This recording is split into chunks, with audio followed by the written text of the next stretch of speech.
Subscribe करिए हमारे channel target UP TET CTET को और बेल आइकन को दबाइए।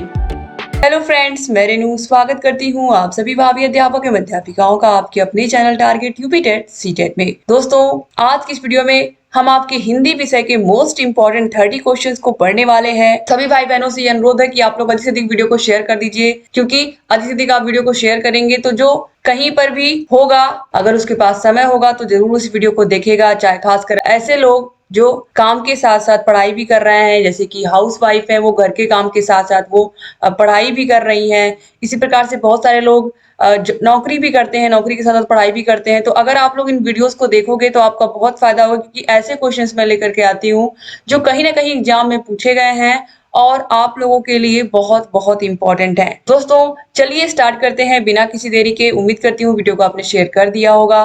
तो चलिए यहाँ पर सबसे पहले हम क्वेश्चन नंबर 1 को देखते हैं। खड़ी बोली हिंदी, यहाँ पर देखिए, खड़ी बोली हिंदी की किस उपभाषा के अंतर्गत शामिल है? क्योंकि हम सभी लोग खड़ी बोली का ही प्रयोग करके एक दूसरे से बात कर रहे हैं। अभी मैं जो बोल रही हूँ इसको भी हम खड़ी बोली ही कहते हैं। तो यहाँ पर जो खड़ी बोली है यह हिंदी की किस उपभाषा के अंतर्गत शामिल है? पूर्वी हिंदी, पश्चिमी हिंदी, राजस्थानी या इनमें से कोई नहीं? तो दोस्तों, राइट आंसर यहाँ पर हो जाएगा ऑप्शन नंबर बी। उम्मीद करती हूँ आप में से मैक्सिमम लोगों ने यही ऑप्शन सही लगाया होगा।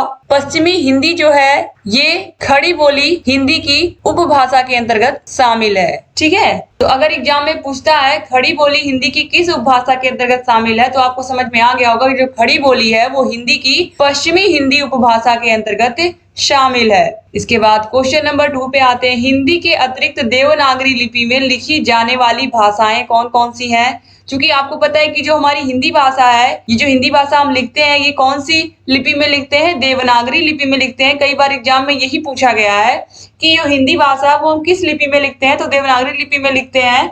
तो यहाँ पर देखिए, देवनागरी लिपि में और भी भाषाएं हैं जो लिखी गई हैं। तो वो भाषाएं कौन सी है? पंजाबी और नेपाली, गुजराती और नेपाली, पंजाबी और सिंधी या नेपाली और मराठी। इनमें से कौन सा सही ऑप्शन है? आप लोग जल्दी जल्दी इसका आंसर बताइए, आपके अकॉर्डिंग इसमें कौन सा सही आंसर है? तो दोस्तों, यहाँ पर जो राइट आंसर है, आप में से बहुत सारे लोग सही दे भी रहे हो, नेपाली और मराठी। क्या है? नेपाली और मराठी। ये क्या है? ये देवनागरी लिपि में लिखी जाने वाली भाषाएं हैं, नेपाली और मराठी, याद रखिएगा। इसके बाद क्वेश्चन नंबर 3 पे आते हैं। निम्नलिखित में से कौन संयुक्त व्यंजन नहीं है? तो संयुक्त व्यंजन आप सभी को पता है छ, त्र, ज्ञ और श्र होता है। ठीक है, तो ये जो छ होता है ये क और श से मिलके बना होता है। जो त्र होता है ये त और र से मिलके बना होता है। जो ज्ञ होता है ये ज और य से मिलकर के बना होता है। और जो श्र होता है ये श और र से मिलकर बना होता है। तो यहाँ पर ये जो री है ये संयुक्त व्यंजन नहीं है, तो ऑप्शन ए जो है ये सही हो जाएगा। दोस्तों, उम्मीद करती हूँ कि आप लोगों को वीडियो पसंद आ रही होगी और आप लोग को हिंदी विषय के क्वेश्चंस को करना अच्छा लग रहा होगा। और वीडियो कैसी लग रही है आप लोग कमेंट करते रहिएगा। अंतस्थ व्यंजनों की कुल संख्या कितनी है? अंतस्थ व्यंजन मैंने पिछली वीडियो में बताया था, य, र, ल और व। इन व्यंजनों को हम अंतस्थ व्यंजन कहते हैं और तीनों श और हा को हम ऊष्म व्यंजन कहते हैं। क्या कहते हैं? ऊष्म व्यंजन कहते हैं। तो यहाँ पर आप देखिए, ये हो गए अंतस्थ व्यंजन, ये चारों। तो यहाँ पर आप देखिए, यहाँ पर ऑप्शन सी जो है 4, ये ऑप्शन सही हो जाएगा। इसके बाद क्वेश्चन नंबर 5 पे आते हैं। निम्नलिखित में से कौन द्रव्यवाचक संज्ञा है? द्रव्यवाचक संज्ञा यानी कि जिसमें हम द्रव्य की बात करते हैं, जैसे कि सोना हुआ, चांदी हुआ, दूध हुआ, इसके अलावा तेल, घी, जल, ये सभी द्रव्यवाचक संज्ञा के अंतर्गत आते हैं। इसके अलावा दोस्तों जो अनाज होते हैं वो भी द्रव्यवाचक संज्ञा के अंतर्गत ही आते हैं, जैसे कि गेहूं हुआ, चावल हुआ। तो आप यहाँ पर देखिए, जो कक्षा है, सेना है, शहर है, ये सब द्रव्यवाचक संज्ञा के अंतर्गत नहीं आते हैं। कौन आता है? गेहूं। तो यहाँ पर ऑप्शन नंबर सी जो है ये सही हो जाएगा। और आप सभी को पता ही है कि संज्ञा के 5 भेद होते हैं: व्यक्तिवाचक संज्ञा, जातिवाचक संज्ञा, समूहवाचक संज्ञा, द्रव्यवाचक संज्ञा और भाववाचक संज्ञा। ठीक है, तो यहाँ पर आप देखिए, जो कक्षा है ये छात्रों का क्या होता है? समूह होता है। तो ये किसके अंतर्गत आएगा? समूहवाचक संज्ञा के अंतर्गत आएगा। इसके अलावा सेना भी क्या होती है? सेना में भी समूह ही होता है। समूह को मिलाकर के, जैसे कि जल सेना, थल सेना, नौसेना हुई, तो ये भी क्या है? समूह ही है। तो ये भी समूहवाचक के अंतर्गत आएगा। और जो यहाँ पर देखिए, आप शहर देख रहे हो, ये शहर जातिवाचक संज्ञा के अंतर्गत आएगा, क्योंकि ये पूरी की पूरी जाति को बता रहा है। शहर, शहर वो दिल्ली भी हो सकता है, मुंबई भी हो सकता है, कोलकाता भी हो सकता है।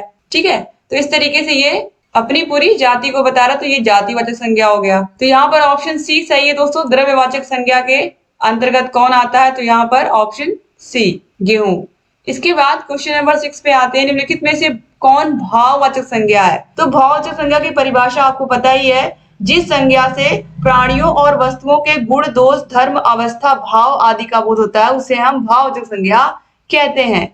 तो पुरुष, पौरुष, नदी या फिर तालाब। तो यहाँ पर आप देखिए तालाब, नाम, नदी यहाँ पर भी, और पुरुष, पुरुष जाति का बोध हो रहा है, तो ये यहाँ पर जातिवाचक संज्ञा हो जाएगा। ठीक है, और नदी तो पर्टिकुलर नाम, नदी जो है ये भी एक तरीके से क्या हो जाएगा, जो नदी है ये भी कई सारी अलग अलग नदियों का नाम होता है ना, तो ये भी जातिवाचक संज्ञा के अंतर्गत ही आ जाएगा। तो दोस्तों यहाँ पर आप जो पौरुष देख रहे हो, पौरुष एक तरीके से भाववाचक संज्ञा है। जैसे पौरुष के अलावा अगर हम बात करें बुढ़ापा, नारित्व, चतुर, चतुर से बना है चतुरता, तो ये सब क्या है, ये सब भाववाचक संज्ञा। इसके अलावा बचपन बहुत पूछता है कि बचपन में कौन सी संज्ञा है, तो बचपन में याद रखिएगा भाववाचक संज्ञा है। बार बार एग्जाम में पूछा गया इसलिए मैं आपको बता रही हूँ। ठीक है, तो बचपन याद रखिएगा। इसके अलावा बुढ़ापा याद रखिएगा।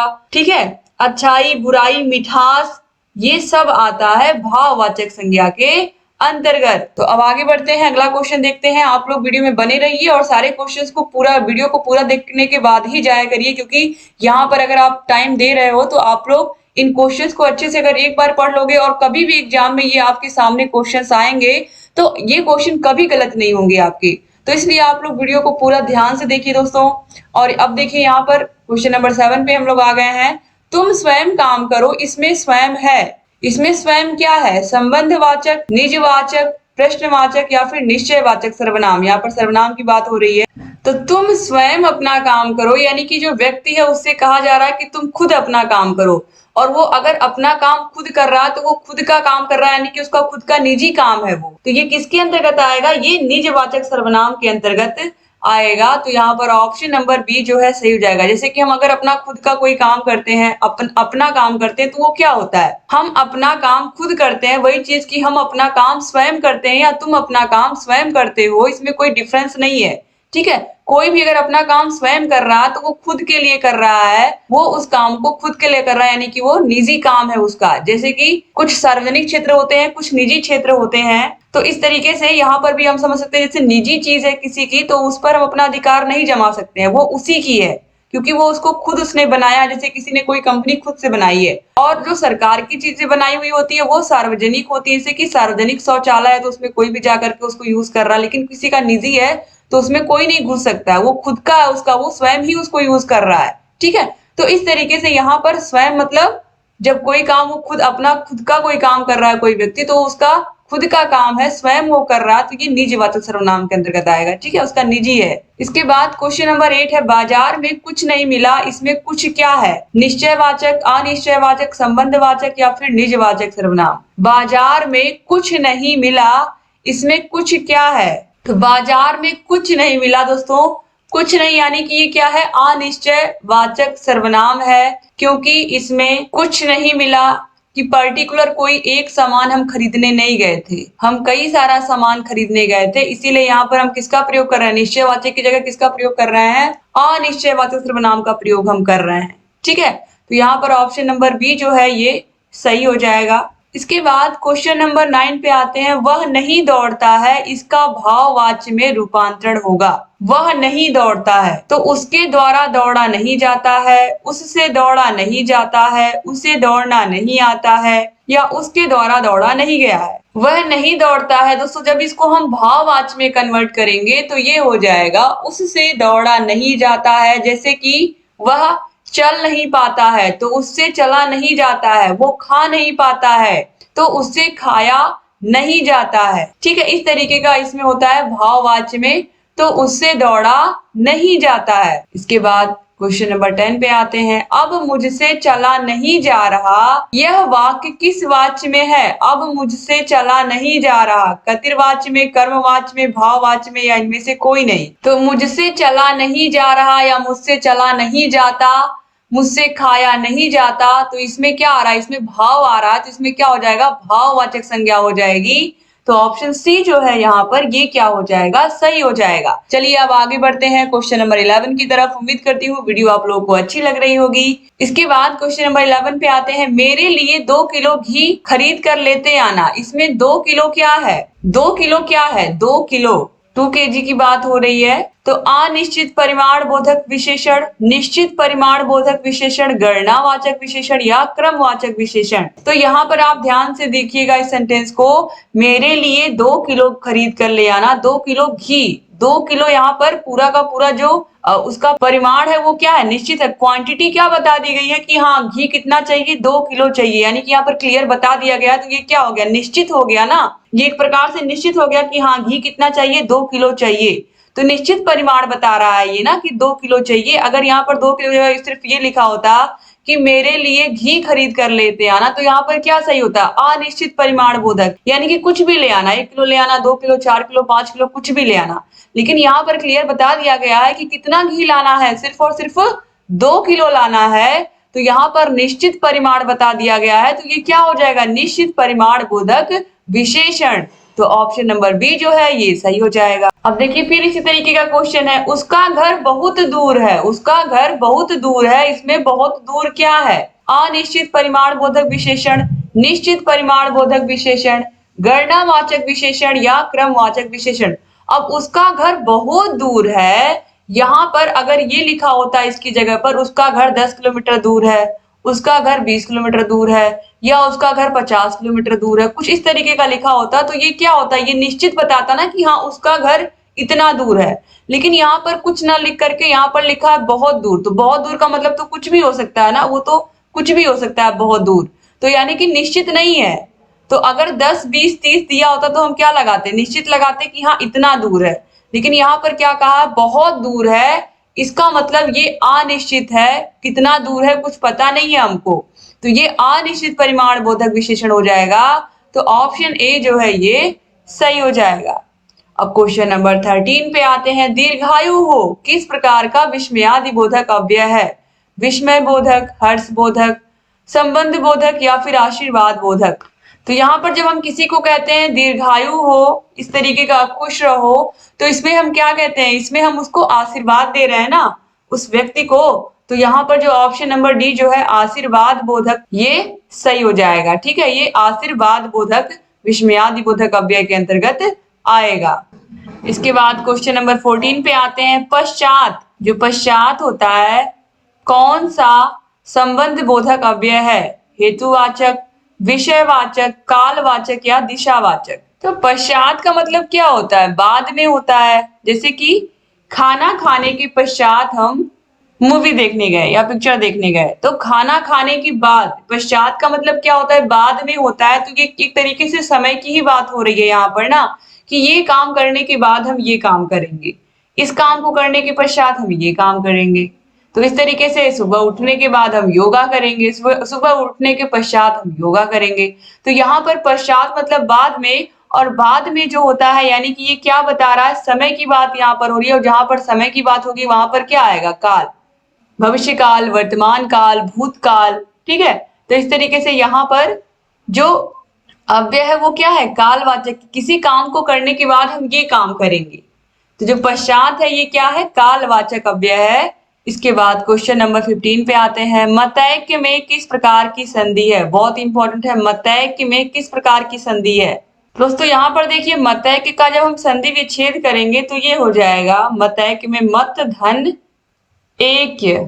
ठीक है, मत धन ऐक्य, ये हो जाएगा मतैक्य। तो यहाँ पर दोस्तों ये हो जाएगा वृद्धि स्वर संधि। क्या हो जाएगा, वृद्धि स्वर संधि। और वृद्धि स्वर संधि में दोस्तों यहाँ पर देखिए, यहाँ पर अ और ए मिलकर के क्या हो गया, ए हो गया। यहाँ पर अ और ए मिल करके ए हो गया। ठीक है, तो यहाँ पर आप देखिए ये क्या हो गया, मतैक्य हो गया। इसी प्रकार से दोस्तों सदैव भी होगा, ये भी वृद्धि संधि का ही है, इसको भी मैं समझा दे रही हूँ। सदैव का अगर हम संधि विच्छेद करेंगे तो ये होगा सदा धन एव। ठीक है, और ये हो जाएगा सदैव। तो यहाँ पर आप देखिए ये आ है और आ में ए जुड़ा तो ये हो गया ए, ठीक है। तो इस तरीके से यहाँ पर आपने देखा वृद्धि संधि का एग्जाम्पल, तो यहाँ पर ऑप्शन सी सही हो गया। इसके बाद क्वेश्चन नंबर 16 पे आते हैं। हिमालय में किस प्रकार की संधि है? कितना आसान सा प्रश्न है। अगर हम हिमालय का संधि विच्छेद करेंगे तो ये हिमधन आलय, ये सारे टॉपिक मैंने पढ़ाए हैं संस्कृत में, चाहे आप लोगों का संधि टॉपिक हो, चाहे समास हो, चाहे कारक हो, विभक्ति हो, सब कुछ मैंने आप लोगों को पढ़ाया है। हिंदी में भी पढ़ाया है। अगर आप लोग कहोगे तो एक बार फिर से मैं रिपीट कर दूंगी। तो हिमधन आलय, ये एक तरीके से आप साफ साफ देख रहे हो कि ये क्या है, दीर्घ संधि है। तो ये क्या हो गया, हिमालय हो गया। अ और आ मिलकर के क्या हो गया, आ हो गया, ठीक है। तो यहाँ पर ऑप्शन नंबर ए जो है ये सही हो जाएगा, दीर्घ संधि। क्वेश्चन नंबर 17 पे आते हैं। किस समास में प्रथम पद की प्रधानता होती है? अव्ययी भाव में, तत्पुरुष समास में, बहुब्रीहि समास में या कर्मधारय समास में? दोस्तों, जिस समास में प्रथम पद की प्रधानता होती है उसे हम कहते हैं अव्ययी भाव समास। क्या कहते हैं? अव्ययी भाव समास कहते हैं। तो याद रखिएगा कि इसमें प्रथम पद की क्या होती है, प्रधानता होती है, या फिर इस तरीके से भी हम इसकी परिभाषा कह सकते हैं कि जिस समास का जो पहला पद होता है वो अव्यय होता है उसे हम अव्ययी भाव समास कहते हैं। जैसे कि यथाशक्ति, आजीवन, आजन्म, यथाविधि, भरपेट, ये सब याद रखिएगा, ये सब अव्ययी भाव समास के अंतर्गत आते हैं। और तत्पुरुष समास में आप सभी को पता है कि तत्पुरुष समास में दूसरा पद प्रधान होता है, पहला पद प्रधान नहीं होता है। जैसे कि राजमहल, राजमहल, तो ये राजा का महल, फोकस किस पे किया गया है, महल पे किया गया है, ठीक है। तो यहाँ पर दूसरा पद प्रधान होता है। और इसी प्रकार से यहाँ पर देखिए बहुब्रीहि दिया हुआ है, तो बहुब्रीहि में दोनों शब्दों को छोड़ करके कोई तीसरे पद, वहां पर कोई तीसरा अर्थ निकलता है। तो यहाँ पर याद रखिएगा, अगर बहुब्रीहि पूछता है तो बहुब्रीहि समास से प्रयुक्त पदों को छोड़ करके जब किसी अन्य पदार्थ की प्रधानता हो तो उसे हम बहुब्रीहि समास कहते हैं। जैसे कि दशानन, दस है सिर जिसके अर्थात रावण, तो यहाँ पर रावण की बात हो रही है, ठीक है। और कर्मधारय समास की अगर हम बात करें तो एक पद क्या होता है, विशेष्य, और दूसरा पद विशेषण होता है। जैसे कि चरण कमल, कमल जैसे चरण, चंद्रमुख, चंद्र जैसा मुख। तो इस तरीके से यहाँ पर जो ऑप्शन ए जो है ये सही हो गया। इसके बाद हम क्वेश्चन नंबर 18 पे आते हैं। किस समास में उत्तर पद की प्रधानता होती है? उत्तर पद यानी कि दूसरे पद की प्रधानता होती है। तो अभी मैंने आपको बताया है कि जिस समास में दूसरे पद की प्रधानता होती है उस समास को हम क्या कहते हैं, तत्पुरुष समास कहते हैं। तत्पुरुष समास में दूसरे पद की क्या होती, दूसरा पद प्रधान होता है, उत्तर पद प्रधान होता है। उत्तर मतलब दूसरा पद, ठीक है, याद रखिएगा, कभी कभी एग्जाम में ऐसे ही पूछ लेता है। तो यहाँ पर ऑप्शन नंबर बी जो है तत्पुरुष समास, ये सही हो जाएगा। इसके बाद क्वेश्चन नंबर 19 पे आते हैं। निम्नलिखित में से कौन अशुद्ध है? इसमें से कौन सा अशुद्ध है पूछ रहा है। तो शशि, हिंदू, शुद्धिकरण या फिर सम्मान। तो सम्मान भी सही है, शुद्धिकरण भी सही लिखा हुआ है और शशि भी सही लिखा हुआ है। हिंदू कैसे लिखते हैं आप सभी को पता है, यहाँ पर ये वाली ऊ वाली मात्रा होती है, बड़ी ऊ वाली मात्रा होती है। तो यहाँ पर ऑप्शन नंबर बी जो है दोस्तों ये क्या हो जाएगा, सही हो जाएगा, क्योंकि यहाँ पर पूछा है कौन सा गलत लिखा हुआ है या कौन सा अशुद्ध लिखा हुआ है, तो ये सही हो जाएगा ऑप्शन बी, ठीक है। तो यहाँ पर ऑप्शन बी जो है सही हो गया। इसके बाद क्वेश्चन नंबर 20 पे आते हैं। निम्नलिखित में से कौन शुद्ध रूप में लिखा हुआ है? स्रोत, हिंग, प्रदर्शनी, भागीरथी। तो यहाँ पर दोस्तों स्रोत इस तरीके से लिखते हैं, आप सभी को पता है, ये सही नहीं लिखा है। हींग भी नहीं सही लिखा, हींग हम इस तरीके से लिखते हैं, ठीक है। प्रदर्शिनी नहीं होता है, बल्कि क्या होता है, प्रदर्शनी होता है। तो इस तरीके से प्रदर्शनी होगा, ठीक है। तो यहाँ पर ये सही हो गया। इसके बाद हम आगे आते हैं। यहाँ पर देखिए जो चौथा है भागीरथी, ये बिल्कुल सही लिखा हुआ है, भागीरथी। तो ऑप्शन नंबर डी जो है ये बिल्कुल सही है, बाकी तीनों के तीनों गलत लिखे हुए हैं, तो ये शुद्ध रूप में है। अब क्वेश्चन नंबर 21 पे आते हैं। विद्यालय शब्द क्या है?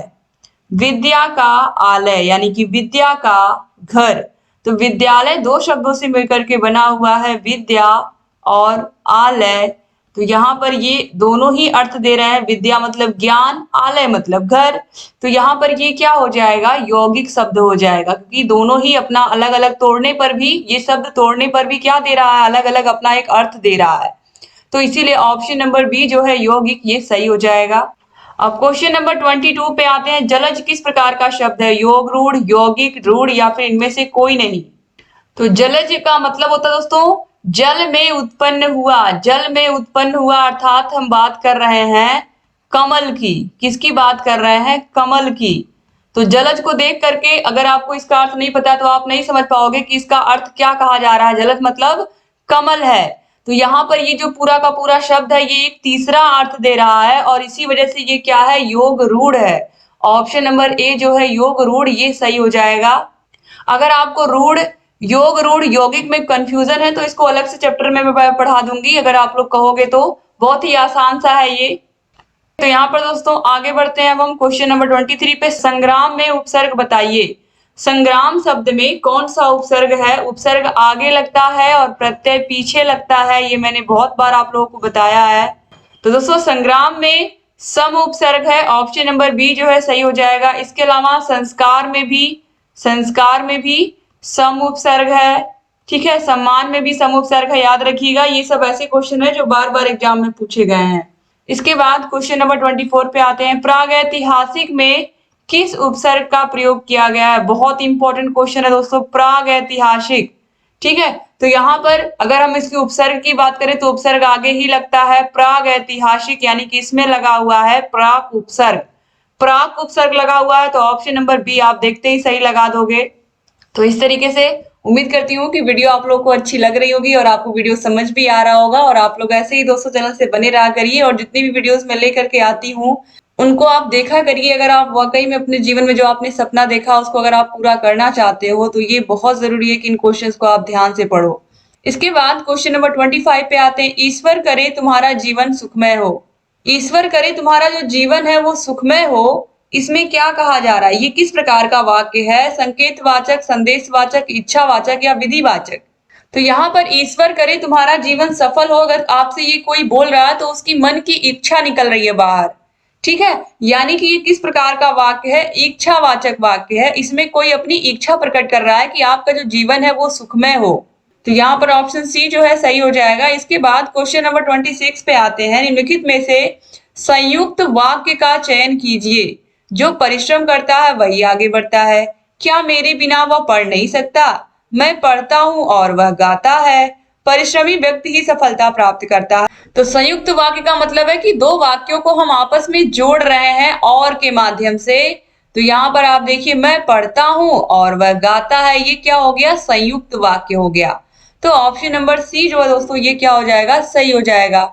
इसके बाद हम आगे आते हैं क्वेश्चन नंबर 27 पर। दोस्तों अगर आपने और सारी वीडियोस नहीं देखी है तो डिस्क्रिप्शन बॉक्स और कमेंट बॉक्स में लिंक आपको मिल जाएगी, आप सारे वीडियोस को देखते रहिए।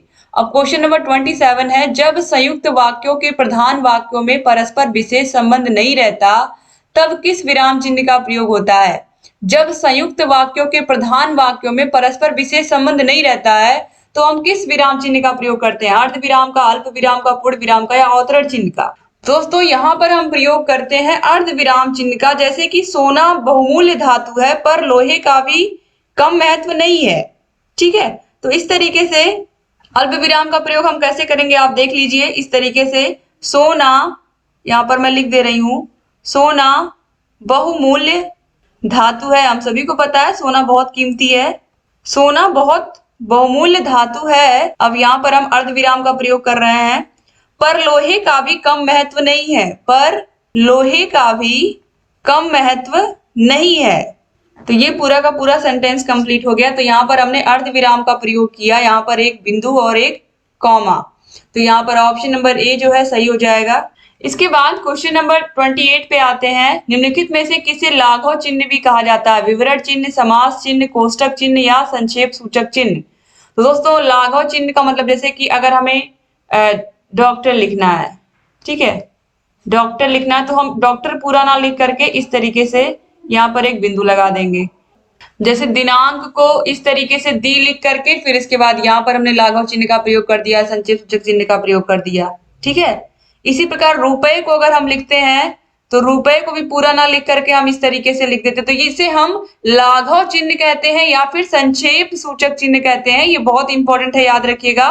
ऑप्शन डी सही हो जाएगा। क्वेश्चन नंबर 29 है। पाश्चात्य का विलोम है।